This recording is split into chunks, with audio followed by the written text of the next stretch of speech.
You're listening to 103.5 FM, WNHH, New Haven Independent.org, New Haven Independent, powered by La Voz Radio for TV. And thank you, Mr. Harry Dross, for being our engineer extraordinaire for today and getting us going here. Today, I got a very special guest for everybody that's out there listening. Very special. Special to my heart, special to your heart. He's a community activist. He's been around longer than, the green downtown. Mr. Darnell Goldson is in the building. Darnell, thank you very much. Darnell, you right now, I mean, you sat on many, many boards right now. You sit on the Board of Education. That's one of your final destinations, I guess, in community activism. I hope. Until you get called upon to come back. You also, I'm sure I will eventually. You were part of Community Action Agency. Yes. You were on the Board of Aldermen. Yes. You have served in New Haven up and down, left and right. I've served on the New Haven, New Hallville Corporation. I was the president of that board for a while. As you said, the Community Action Agency, both on the board and as director for 5 years. I've worked for several mayors, Daniels. I worked for DeStefano. I worked at the state legislature for a couple of years for Blumenthal when he was a state senator, and Walter Brooks when he was a rep. I've been around for a little while, a long while, a long while. So I mean, let's go. My style is to really go back and get to know people, right. Get to know and introduce people to the community. I mean, anyone who's anyone in New Haven knows who you are. But for people who don't know, the transplants and the young people, let's go back a little bit. Where were you from? Are you from New Haven? I was born and raised in New Haven. I was born on Orchard Street, actually, at the old Grace Hospital that now is St. Raphael's. Well, now it's Yale. That was Yale. That was Yale. I went to school at Ivy Street School, which is now a homeless shelter. Yep. And was Dyson one of your teachers back then? Yes, he was. Bill Dyson was one of my teachers, and I distinctly remember one time acting out in camp and him picking me up, and at those times, they were able to kind of discipline you a little. And I remember him carrying me to the bus and snot coming out of my nose and crying in the whole bit. Absolutely, he's a hero of mine. It still looks young as heck. Stop it! I saw him at Triple A 2 weeks ago, dropping knowledge like it was nothing. That's right. I went to Lincoln Bassett. Okay. I went to St. John the Baptist over on Dixwell Avenue. That they're now having the controversy about with the App Foundation. I attended Sharon Junior High School when it was 7th and 8th grade. And it was very diverse. I still have a lot of good friends from those years. I graduated from Hill House High School. Okay. Left for a few years to attend Tufts University in the Boston area, Medford, Massachusetts. I probably lived in a quarter of the states in this country. I love to travel. I took advantage of opportunities. North Carolina, California, Florida, Houston. Texas. I've gone where my heart has desired over the years. Nice. I came back about 25 years ago for a visit, and I met my wife and got married, and been here ever since. I've been back ever since. So. I know we live in the illustrious Beaver Hill community out there. When people say I New Haven, but we live in Beaver Hills. I mean, it is a livable city. Well, the first house that we bought, my wife and I, was on Rock Street in East Rock, right, and our house abutted East Rock. But it was a smaller house, and when we had my daughter, we had already had my son. When we had my daughter, we needed to get a bigger place, so we bought a place over in the Beaver Hills, West Rock area that now is abuts the West Rock part. And when we first bought it 25 years ago, I used to love to walk those trails. I still do. I still do. I don't have the energy anymore after going. We're gonna get there. We're gonna get there. We're gonna get there. But I used to love to do it. Walk the dogs up there and see all the animals up there. My wife still gets excited every time she sees a deer, even though we see them like every day and they come in our yard and poop in a whole bit. But Yeah, I love it. I like those problems. Yeah, I love it. Those are privileged problems. Yes. A deer. Yes. I love sitting on my flowers. deck during the summer. I sat on my deck and and recorded different types of birds that would come into my bird feeder. Nice. It's fun stuff. New Haven, the Beaver Hill area, New Haven. If anyone's looking for a home, it's Absolutely really, really nice. Yeah. So let's move on now. Okay. You got involved in many agencies, and you served on the board of different agencies. What advice do you have to people out there that, because right now, like you say, you don't have the energy. So who are you encouraging to do this, and what are some of the reasons they should be involved? It's frustrating because for many years I worked from the outside, looking in and thinking that I could want to change it. And I thought, well, maybe if I was on the inside, I'll have a better chance of changing the system. So I got on the inside. I ran for office. I ran for alderman. I ran for the Board of Ed. And I have found that is just as difficult, if not more difficult, working from the inside, making the changes as it is from the outside. You get more knowledge. You're more familiar with what the problems are. And you have ideals on how to resolve those problems. But these bureaucracies have been in place for a while, and people have a lot of people have self-interest that don't match with what I think is the interest of the people in the community. And they join this system and they get fat and then they leave. They all. I mean, I can't tell you how many people on the Board of Alders, when I was on the Board of Alders, had relationships with organizations that we were funding. I think something like 11 of them worked at the Board of Education. And we fund the Board of Education. So they weren't going to make any real major changes to the Board of Education that would impact their ability to be able to continue to make conflict money of there. interest. Conflict of interest. And we have the same thing on the Board of Ed now. I mean, we have 7 members on the Board of Ed, 4 who are appointed by the mayor, the mayor being the 5th member, and only 2 elected members. And several of those members have financial relationships with the Board of Ed.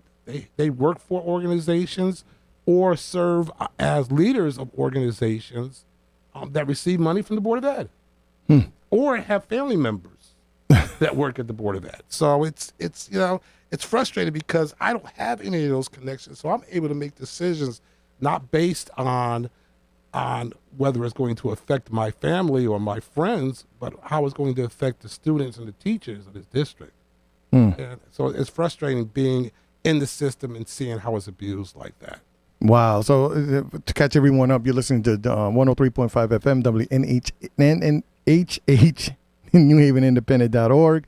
I'm with Darnell Goldson, and we are tapping into his tenure now on the Board of Education, and he's reflecting a little bit on the conflicts of interest that exist in the Board of Education. We can stick and talk about the Board of Ed all day. We don't have to. We don't have to. Yeah. But I would like to simply say, well, my question is, we're going to keep it moving with the Board of Ed. I mean, we understand this conflict of interest. We understand that last year, I guess we misnumbered the days of the students needed to be there. Unbelievable.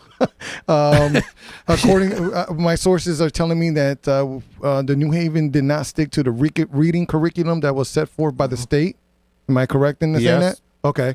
So now we are here looking for a new superintendent. So can you? I want to talk about that process because a lot of people are not aware of how much money and time it takes to look for a superintendent, and how inconvenient it is for our students and the progression, especially come out of COVID, that we have many kids that are like being graduated or passed on without having basic skills and knowledge because of COVID. Who are we looking for? And can you explain the process? How does it? I got to be honest with you. I was hoping that we wouldn't be here. I was praying that we weren't going to need to look for another superintendent until after I left the board at the end of next year. I really did because it is a long process. It's a consuming process, and it's a very political process. Can you say that last one? Is it a very political process? Okay. There is probably one candidate already that the leadership of the board that I'm not a part of at this point are focusing on, and we haven't even started. We haven't really started the process yet. Wait. Yeah. So she's retiring when? She her last day of work is June 30th. June 30th, 2020. 23. Okay, so we got until the end of the school year, basically. That's right. And so the process hasn't even started to replace her? Well, the process is in its very early stages. What we did was at the last board meeting, we formed what you call a personnel committee of the board members who can now legally meet and discuss the search without doing it in public. And you want to have some privacy around that because people who are interested in applying more than likely work somewhere else. So the last thing you want to do is to put them on especially those who are not going to make the finals, to have their names out there and could affect where they currently work.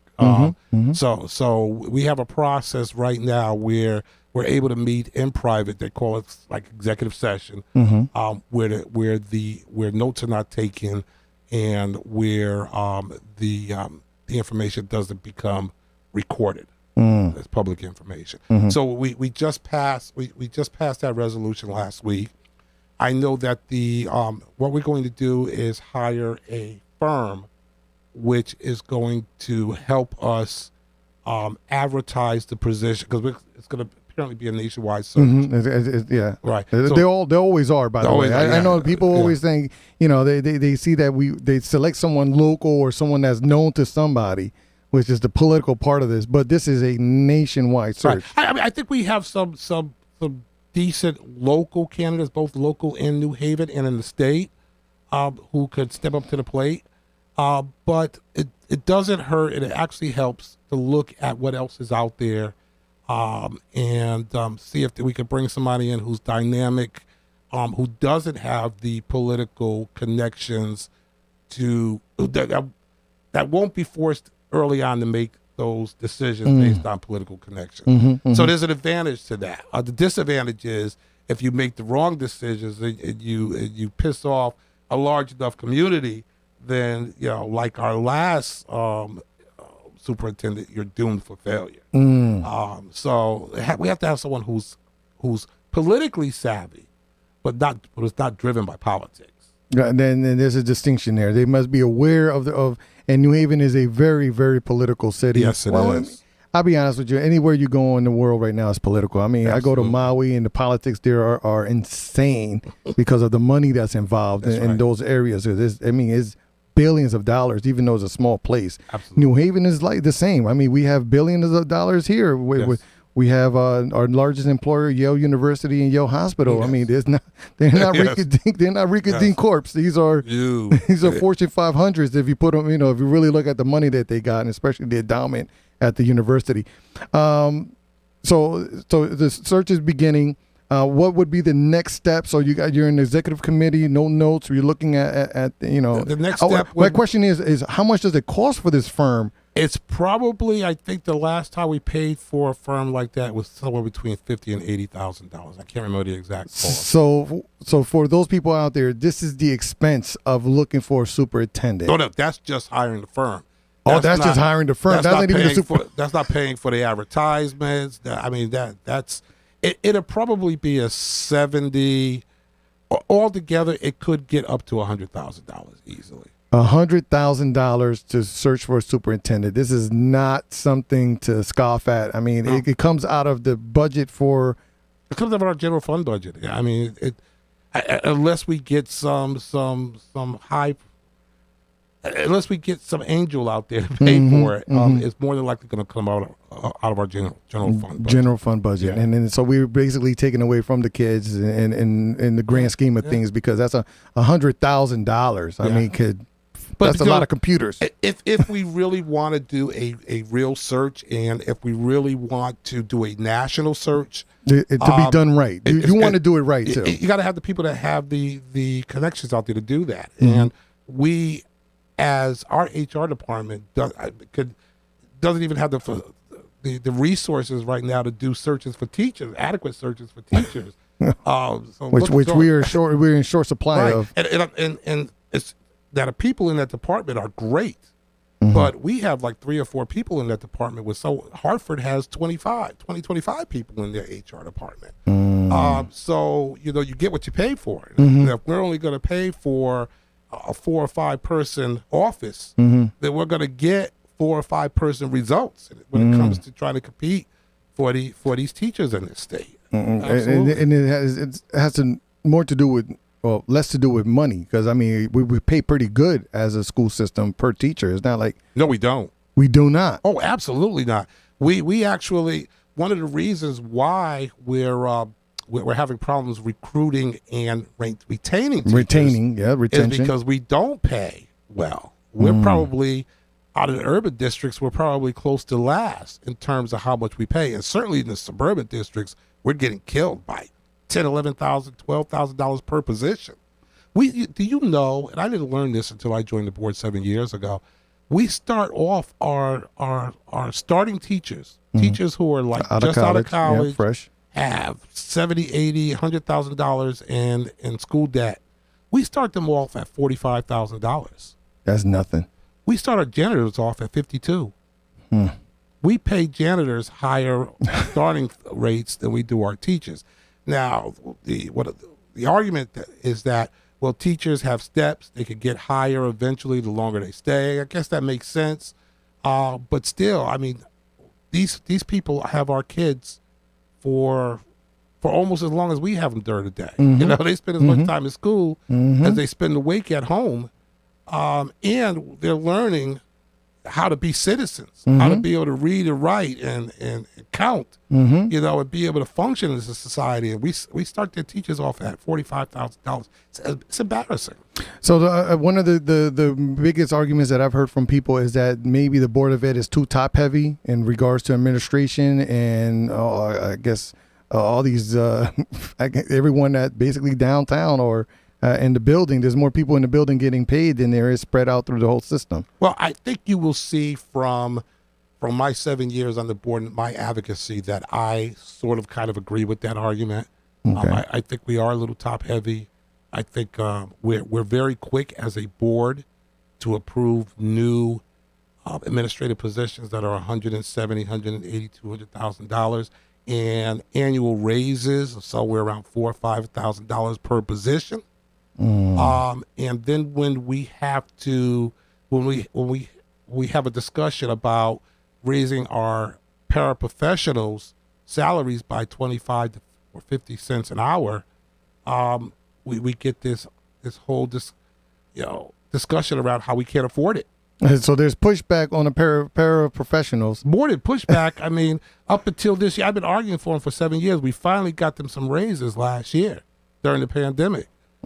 Finally got them some raises after like being on the board for 5 years, getting raises of like 25 cents an hour. And that's nothing. I mean, it's how much is a paraprofessional getting an hourly on average? What's the range? They work 19 hours a week. Well, the part-timers work 19 hours a week. A full-time paraprofessional, 35, 40 hours a week, whatever it is, starts off at something like $22,000, $23,000. Wow. Yeah. $22,000 in New Haven. That's just rent. And well, that's not even rent because that's before the health benefits taken out of it. And the taxes. And the taxes. So we're talking about 40% away from that. So we're around the $12,000. And these are people that have degrees. A year. These are not people with high school diplomas. These are people with actual BAs who are starting at $22,000. $22,000. I mean, and then you wonder how they cannot pay back those student loans that are just ridiculous right now. It's killing everyone. I just don't. How does anyone live on 22? I mean, that's like a Social Security salary right there. That's like an elderly person on Social Security. Yeah, and in New Haven, with the cost of living here, it is not really keeping up with the cost of living and the cost of the prices. Because if you go to Stop and Shop right now, you go there with $20. You leaving with like 3 pieces of bread. I'm looking at these rental prices now. I mean, 2-3-bedroom apartment for $2,500, $3,000. I mean, luckily I own my house, and we pretty much have a fixed mortgage, Goes up a little every year because of taxes and so on, but because my taxes are rolled into my mortgage payment and my insurance and so on. So it goes up a little bit every year. But I can't imagine paying $3,000 to live in somebody else's house and pay their because our home ownership doesn't keep up with inflation. Once we're locked into those rates and stuff, we're locked into pretty much, especially if you refinance. I mean, you really get a nice little cushion, and you can live. I mean, we were looking at our numbers too. We were like, it would be impossible for us to go and rent a 3-bedroom apartment. And these mega landlords are buying up these proproperties left and right now. Now you're talking about Mandy. We're talking about but Mandy bought a house across the street from me. Pike International. Oh, it's so frustrating because now they're moving into the single family department. Before it was the multifamily. Right, they took all the multifamilies. Right. Now they're buying up all the single family. It's a single family, and they don't keep the property up. Oh, they do not. There's garbage all around it, and the wind blows it over into my yard. And I don't care how many times you tell them, they don't clean it up. No, they do not. I think that's one of the biggest gripes with these mega landlords that we have, and on top of violations, and top of not keeping the safety issues, and LCI is always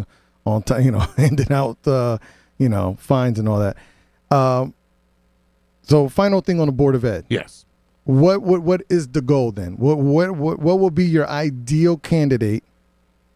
And I guess it's a 2-part question. The second part is is that candidate going to be entrusted with trying to correct this, right this ship a little bit? I'll answer the first question. The second question first. No, they won't. All right. Because there will always be the political interference from the guy who appoints 4 other people to that board. Okay. And as you have seen over the last 2 years, he hasn't taken any leadership role on education in this city at all. I mean, we have a reading and math crisis with our students.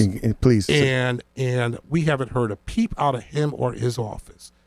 John DeStefano would have put together a task force of every community leader in this city. He would have brought Yale to the table. He would have brought Community Foundation. He would have brought everybody to the table and said, how do we solve this problem? Okay.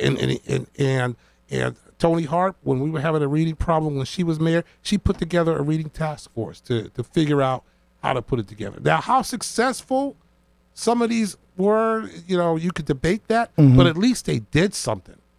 This mayor hasn't said a peep. I mean, our kids went 1 day short last year of school. Yeah. I mean, and it technically was a breach of contract. It's breach of state law. Not a peep out of him, or no leadership from him whatsoever. To me, I'm not trying to be political at this point. There's no campaign for mayor at this point, so this is not a shot at him to try to hurt him in a campaign. The fact is, somebody has to take responsibility, has to take leadership, and has to move this forward. And he has 5 board members out of 7 members on the board, actually 6, because Dr. Joyner is he says at every meeting how much he loves the mayor, so he clearly is his guy. And they haven't done anything. The superintendent is leaving, so she's kind of cruising now. She's not going to take any leadership role. She's fighting with the unions right now, publicly fighting with the unions, sending out memos to them every morning. So do I think that a new superintendent coming in is going to have the ability to actually lead? I don't think so. So then why are we going to spend $100,000 for another puppet that's not going to go ahead and take initiative and make things right? That's a question for somebody else. That's why I said I didn't want to be a part of. I was hoping that this superintendent would stay on for at least another year. So you wouldn't have to deal with the political process. Right, but she was pretty much forced out. This wasn't, her want to go off into the sunset. That's my understanding too. That this was not her decision. She was forced. She was forced out. And so now was she forced out by the community, or was she forced out by the powers that be? By the powers that be. By the powers that be. I still have a lot of respect for her. She and I disagree on a lot of things, but I have a lot of respect for her because she's been in the system she's been in education for a long time. She's earned her right to leave on positive terms. So I'm not going to discuss the process that led to her being forced out. But I could tell you, again, it was a political process, and it is embarrassing that I was a part of it. I screamed from the rooftops. I didn't want it to go in that direction, and it did. So no, I don't think that the next person will be able to have to. What was your first question? Now the first question is, who is your ideal candidate? Before we go there, I want to remind everyone you're listening to Keeping It 100 right now with Darnell Goldson, who's keeping it 100 with us, sitting on the Board of Education right now, and he's educating us on the process that we're dealing with right now, which is look for new superintendent. This is 103.5 FM WNHH. Who is the ideal candidate that you're looking for? My ideal candidate is a superintendent who's not afraid to come in, roll up his sleeves. You know, my ideal candidate is John Dow. I don't know if you remember John Dow. That's before my time, sir. John my time. John Dow was the kind of guy that came in and didn't care about upsetting the apple cart. You know, he upset parents because he told parents, you are going to come to your student's orientation for school, or your student is not going to be enrolled until you did.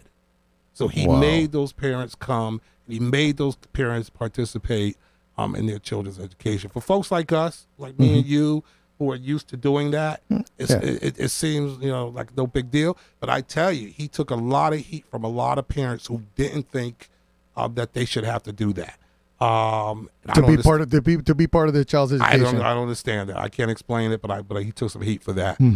He also took some heat from the from the mayor at the time, because he fought for additional funding. He fought for what he thought was good for the system, and the mayor at the time didn't want to agree with him on what he fought for, or didn't want to be as much of an advocate as he was. So he took some political heat there. You know, that kind of superintendent is probably not going to be successful in the city, but I think that they have to come and have to try. I mean, you know, I was a student when John Dow, or just barely. I don't know if I was just out of school or not, but I remember that he was a fighter. You know, and he had the educational credentials behind him to be that fighter. So I want a John Dow type superintendent. So you need a John Dow 2.0, millennial, a little bit hip on the TikTok, maybe. Absolutely. But grounded in education first, and making sure that parents either learn how to advocate or force them to advocate for their children. That's right. Which is something that's very, very needed in this city. I mean, people treat the education system like a babysitter. Yes, they do. And they don't realize that this is a resource. This is not a daycare. Listen, we moved away from sending our kids to school to be educated to sending our kids to school to be babysat, to be fed. I mean, when I was a kid, when you were a kid, we had lunch boxes. We bought our lunch to I remember, school. yep. Now, I understand for those people that may not be able to afford it, providing them with assistance, but now it's expected. You know, and unfortunately, the kids don't eat in the school. They don't eat the lunches in the school because they're so bad. I actually went a couple of years ago, and I went and sat down. I don't know if it was Crosser Hill House, and ate lunch, and it actually tasted like cardboard. It was terrible. It was absolutely terrible. My daughter goes to Hopkins now. She told me, Dad, the other day they had brisket out. We pay a lot of money for that food. Yep, in the millions. And it is not the fault of the people that work in the cafeteria system. They put their love into what they provided with, yeah. But they're provided with garbage. You know, and you know it's not nutritional. There's no nutritional value to this stuff. Here's the thing. You know, we want to provide the food, but we want to provide it at the lowest possible cost. Well, so again, you know, I remember this movie. I was just talking to someone about it the other day. Armageddon, where these drillers are getting ready to go to a asteroid to destroy the asteroid before it hits the Earth, and they were strapping the guy in, and they're on top of this, of course, this huge rocket that's going to take him there, right? He says, "Do you know the irony of the fact that we're sitting on top of a rocket that was built by the lowest possible bidder, And that's it's how like- and that's how we built it. We built our systems here, yeah. especially New Haven. We go with the lowest bidder, Yeah. even if they're not even certified or licensed. Yeah, he's right. It's like in those kind of things, you want to get the best, not the lowest. And with our food, I think we get the lowest. So you think opposed to the best. that the bidding system here in the Board of Aldermen needs to be relooked Ooh, at yeah, and revised? Because you're right. If we're going to focus on quality versus quantity or whatever you want to look at it, price, I guess. Well, in terms of food, I think there's a whole lot of different things we could do. But I'm not a food expert. But when I first became president of the board, I put together what we call the food task force, and their mission was to figure out how to best provide meals to kids that kids would actually eat, and that would provide them with sustenance. That task force still exists. I don't know if they have the same. I don't sit on the task force, so I don't know if they have the same goals. But we brought community people, parents, staff, board members together to try to figure that out. I'm having an issue right now. I don't think it's really working because my 4-year-old goes to Montessori and he refuses to eat their lunch. I got to send some chicken nuggets with him every day. Oh, my kids wouldn't eat the food. I mean, they were funny acting anyhow about how they ate and that food. And that's my problem at home. He's funny at home, and then you expect me to send him to there, and then I wouldn't eat it. I mean, I told you I went there once, and it was atrocious. But you know what? horrible. Maybe that should be a nice little field trip for the Board of Ed to go down and have lunch together at the That's cafeteria. a good idea. And if I was still president, I would make sure I put that together. But I think the current president has different goals that I've had. That's true. At other boards. But that's a good idea, and I will absolutely suggest that we do a field trip. Well, we can't even get the board members in the same room for a board meeting right now. So, we're still meeting remotely. Is it because of COVID or just time? Convenience. Oh, convenience. COVID is still out there, but we still send our kids to school. We send our teachers to school. They're not wearing masks anymore. So why can't the board members start meeting in public again? Wow. We're not even close why? to Because doing it. I just think they're just afraid because of the crowds. I think it's safer to be behind a computer because you don't have to deal with the public. That's what the teachers were saying at Tuesday's meeting. They were saying, why aren't you guys meeting in public anymore? You could see us. We could sit in the audience. We don't all have to talk. We can put 150 people in here to let you know how we feel about this. But you decide to hide behind the screen. Yeah. And then it gives the board president extra power that she shouldn't have. I mean, the other day I was trying to speak. I was interrupted by a board member.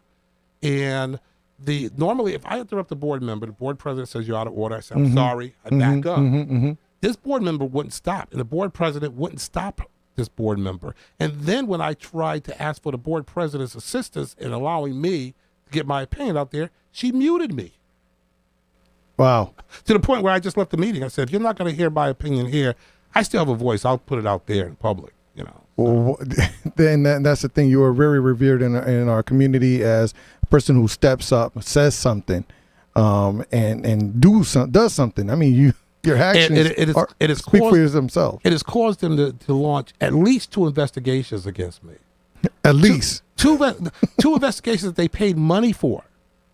One of them, the first one I think was somewhere around $40,000. The second one was it had gotten to $26,000, and when the board balked at that, the contractor agreed to $19,800 and something because it was just below the $20,000 mark where the superintendent could pay it without board approval. So, and this is all costing. This costs money. I mean, these are computers. I mean, you know what it is to have $60,000 worth of computers because I opened my mouth because I dared something. to have an opinion. And obviously, I don't know. Is it? Do you think that that's a New Haven problem? That when someone has an opinion that goes against the, I guess, majority of who's ever in the room, that person is really targeted and try to be pegged and put into a corner? I doubt if it's just a New Haven problem, but I'm in the middle of it, so I see it firsthand. I'm sure it's happening in other places, but again. You oftentimes find that most of the time, these folks that sit on these boards have these kind of relationships, these kind of incestuous relationships with the boards that they sit on.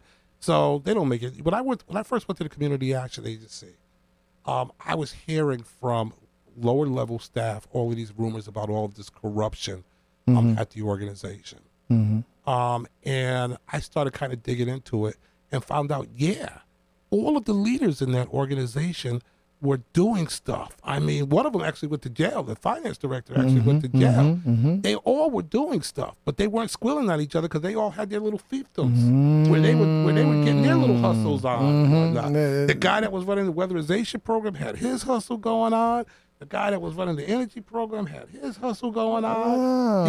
And the feds, when they came in, they knocked off the finance director, and they only knocked her off. She was there for 20 years. They only did 2 or 3 years worth of work because they got their conviction, so they just moved on. Okay. They didn't even care about cleaning up the place. They just cared about getting their little headline, getting their one conviction, and moving on. This lady had $100,000 a year pension. Wow. And we couldn't touch. She, over a 2-3 year period, I would think it was like $2.5 million that they recorded that she had taken, that she had to pay restitution on, and she was paying like $100 a month in restitution. She went to jail. I don't know what her sentence was, but she only ended up spending like 4 or 5 months in jail. And so after 20 years of robbing the place blind, the largest anti-poverty agency in the state, well, in the region, one of the largest in the state. There's now and when one of the Hartford largest. last year. Yep. She walked away with $100 a month restitution. Couldn't touch her house, couldn't touch her pension. And that was poor people's money. And then we got the Brett Favres of the world. Then they investigate me. And they investigate. There are people on our board now who have relationships, who get money from the organization, from the organization, or their family members get money from the organization. They don't get investigated, but they investigate me because I ask about contracts and how This is Keeping It 100 with Jose Candelario. You got me running now. And yeah, I see.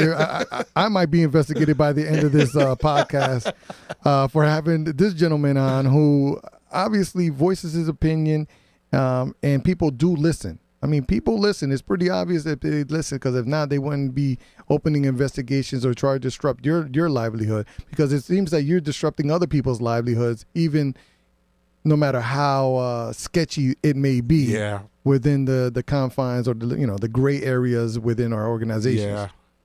Yeah. So with that said, we're going to move on here. And I know I see you, Dross. The only thing you got to do, Dross, you can just tell me. 10 minutes. Okay. Wow, that went by quick. You see how that works? We talked. We were talking yesterday how you don't have the energy, right. And obviously you still do. Okay, that's all I'm going to say. You've been battling cancer. Yes. Lymphoma, non-Hodgkin's lymphoma. And you've been going through it. Yes. Doing the chemotherapy. We were having conversations because as a fellow cancer survivor, I understand the difficulties you're going through, that the average person might have empathy towards you, but you really don't want to know what this is. I'm just happy to be able to grow hair again, and to be able to have taste again. My taste buds were going during the chemo. These are basic things. Yeah, my hair disappeared. I slept for 2 or 3 days at a time, and when I was up, I was really just moving from the bed to the couch. I ate soup. Basically was my diet, because everything else just didn't make me feel well, and I couldn't taste it. So what was the use of eating it? I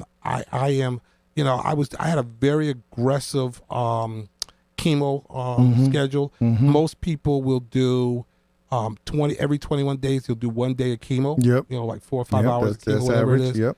I was doing 5 days of chemo every 21 days. Every 21 days, I had to go get hooked up to a chemo bag and actually carry it around with me, hooked into my port for 5 days. I was my wife's birthday party with the chemo bag attached to me. You lose your color. It's I don't have much anyhow, but but I remember looking at a picture one day and I kept saying, why do my lips look so purple? You just don't realize this stuff is happening. I looked in the mirror one day and my hair was gone. It just happens without you even thinking about it and whatnot. But those are simple things. Those are simple things. My question is, how did you discover what was those first initial days, and how did that? My wife saved my life. I got to tell you, because as a man, we kind of like have these things and we don't go to the doctors. Yep. And my wife kept making me go into the doctor, I was having all kinds of stuff. I was having blood in my stool. Mm-hmm. I was urinating blood. I was doing all, and they couldn't find, this is like 2.5 years of this. Mm-hmm. And they just couldn't figure out what was going on. Mm-hmm. And they did a couple of, because my bladder was also enlarged. Mm-hmm. They were focusing on the bladder stuff, Mm-hmm. sending me to urologists. And one day they were doing a CAT scan or a scan of my bladder area, Wow. and they went a little higher than they normally go. They also did my waist and a little higher, and they discovered a growth on my pancreas. Okay. And the urologist said, "Oh, you need to go and get this checked out immediately. I'm setting an appointment for you now." So I went and got a biopsy, and they discovered that it was cancer. Wow. So then I went to Smilo, which is terrific. Shout out to Smilo, because that's where I had my treatment also. Yeah, terrific. They were great. The doctors were great. The nurses were great. The treatment was, I may not have liked it, but it was great. Because the service, the level of service at Smilo Yes. is second to none. I mean, it's a first class institution there. Yes, and they first they first were going to do the normal chemo, 21 days, 1 day treatment.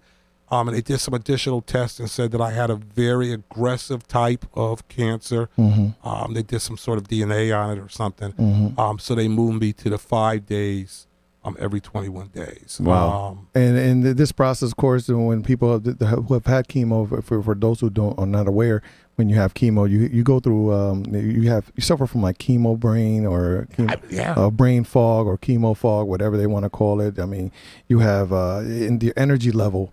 So you say that this has really slowed you down. Chemo poisons you. It's a that's poison. What it does. It kills every healthy and bad cell in your body. That's exactly what it does.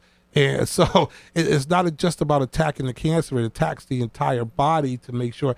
I mean, not only on that, but I also had to, in order to make sure that it didn't get into my spinal and my brain, I also had to get these shots into these chemo shots into my spinal cord. Wow.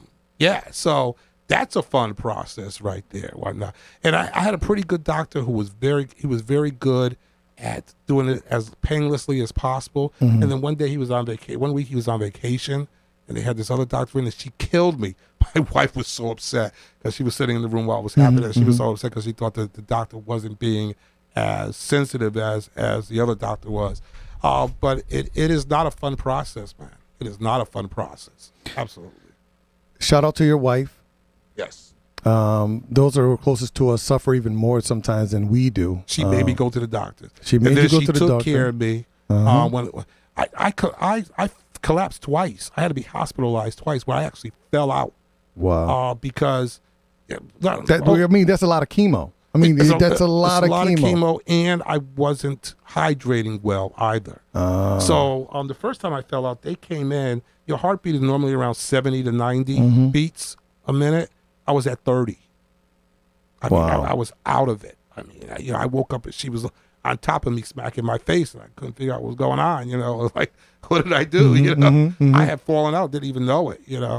Wow. So your wife saved you so many times in so many different ways. Yes. And you're here now. You say life has slowed you down so you can enjoy it just a little bit more. Yes. You would say that? Can you say that? Would you attest to that? I appreciate life a whole lot more. I understand how short life is now, because I'm 61 years old, so I know that the years are getting shorter now than they were when I was 20 years old. You never thought about, death, unless you had a car accident or you fell off a motorcycle or something. So yeah, I appreciate it more. I appreciate the small things in life more. I don't get as upset at the inequities that I see in the world anymore. Even though I'm still, it's still You're still me. passionate. I'm You're still still passionate about it, passionate. but I don't get upset anymore. My daughter is doing a year study abroad in Ireland. Okay. And even though I'm not feeling all 100%, I took her to Ireland and helped her get settled into her apartment and the whole bit. And I never ever wanted to visit Europe. That wasn't on my bucket list. Africa, Australia, maybe China, are some places I was interested in visiting. But I learned to enjoy it. And You're taking things in stride now. I actually drank a Guinness my last day there. You can't go to Dublin, Ireland, and not drink a Guinness. There you go. There you go. So you're appreciating life. It's slow down. I would like to. This is Jose Candelario. We're keeping it 100, 103.5 FM, WNHH, NewHavenIndependent.org. Let me reintroduce you to the new and improved Darnell Goldson.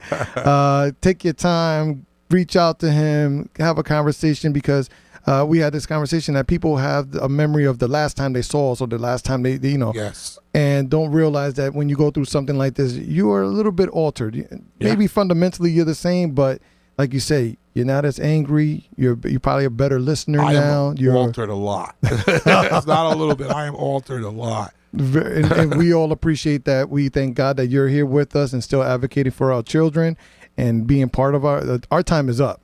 Yeah. That is it. Yes. And you thought that it was going to take forever, but no. Nope.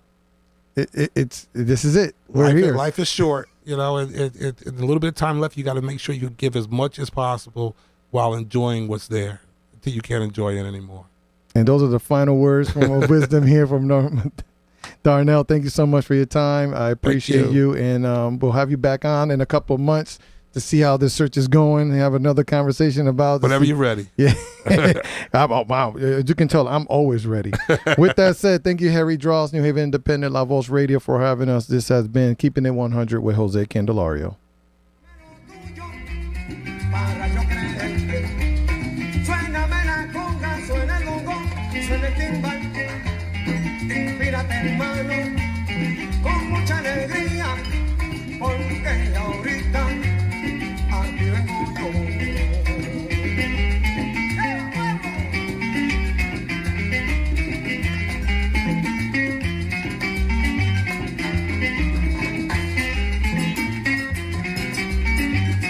Can